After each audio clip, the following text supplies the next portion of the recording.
Bonjour à tous et bienvenue dans un nouvel épisode de la série Philatélie Titan pour tout savoir sur les timbres. Donc je vais commencer par répondre à un commentaire d'un abonné qui me demandait des précisions sur les enveloppes premiers jours. Donc il faut savoir que les enveloppes premiers jours, j'en avais déjà parlé dans les épisodes 2, 3 et 13 si vous voulez des précisions. Donc, un premier jour, le premier timbre qui a fait l'objet d'un premier jour, donc c'est-à-dire d'une vente anticipée régulière, ça a été le 20 centimes Rouget de Lille, qui a été disponible à Lons-le-Saunier et à Paris ERP dès le 27 juin 1936. Donc au départ c'était une exception, c'était pas censé se reproduire, mais c'est devenu une habitude à partir de 1945, et puis c'était quasiment une règle, on faisait ça quasiment ça pour tous les timbres à partir de 1950. Après il y a eu un modèle standard d'oblitération premier jour à partir de 1966. C'est celui-ci. Voilà. Donc, une enveloppe premier jour, qu'est-ce que c'est? C'est une enveloppe ou une carte postale, contrairement à ce que son nom indique, où on retrouve le timbre émis, parce qu'il est mis une enveloppe premier jour, on s'est mis uniquement au premier jour d'émission d'un timbre, on y retrouve le timbre émis, et une oblitération en rapport avec le timbre où on retrouve le nom du sujet du timbre, le lieu où ça a été fait, le premier jour, enfin la mention premier jour en général et aussi la date. Il peut aussi y avoir une illustration en noir et blanc. Après il peut y avoir un armel, c'est-à-dire un dessin sur le timbre en rapport avec le sujet. Voilà.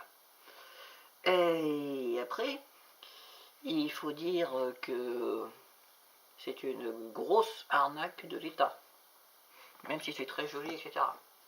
Parce que c'est une astuce donc de l'État pour vous vendre un timbre oblitéré au prix d'un timbre neuf, parfois même plus, à cause de la beauté de l'emballage. Et il n'aura même pas à vous rendre un service en échange, comme le fort d'une lettre en général, c'est ce qu'on utilise pour les timbres. C'est pour ça qu'on utilise les timbres. Voilà.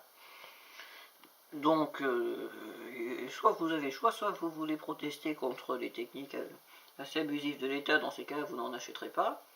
Soit vous aimez bien les premiers jours et vous dira, et vous vous dites que ça fera 2 heureux l'État et vous, dans ces cas-là vous pouvez. Voilà. Après oui, il y a quelques autres petites arnaques, j'en profite. Et il reste 2 grandes arnaques de la philatélie faites par les États. Premièrement, des émissions abusives.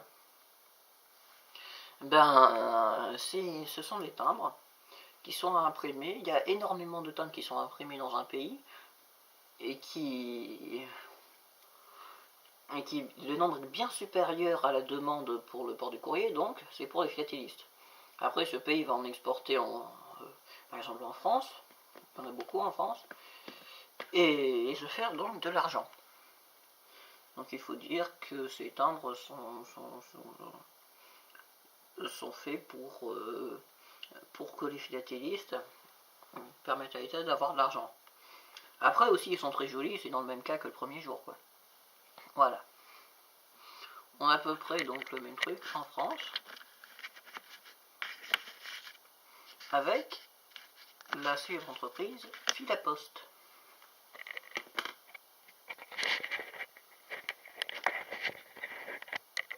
Filapost, donc qui est reconnaissable, les timbres de Filapost sont reconnaissables au petit logo Filapost qui y a là avec l'arrobase, que vous ne voyez pas comme d'habitude. Non, c'est la même chose, elle émet énormément de timbres, très supérieurs au service postal, juste pour que les philatélistes les achètent, histoire de les avoir tous. Mais ça ne se passe pas comme prévu parce que 1. Les philatélistes n'ont pas les fonds nécessaires, et 2. Ne sont pas bêtes. Voilà. C'est pour ça que maintenant d'ailleurs la Poste perd énormément d'argent, c'est à cause de cette mesure qui n'était pas géniale. J'en profite juste pour rappeler à la fin de cet épisode, dans l'épisode spécial abonné numéro 3, j'avais demandé ce que signifiait la mention chargée, si quelqu'un pouvait me l'indiquer dans les commentaires. J'ai trouvé, donc c'est l'équivalent des recommandés de nos jours. C'est-à-dire, si la lettre porte la mention chargée, le receveur devra payer, enfin pardon, devra signer le fait qu'il ait bien reçu la lettre. Comme ça, si c'est une facture, ça prouvera qu'il a bien reçu la facture. Voilà, donc c'était tout pour cet épisode de Philatélie Titan. On se retrouvera dans un prochain épisode.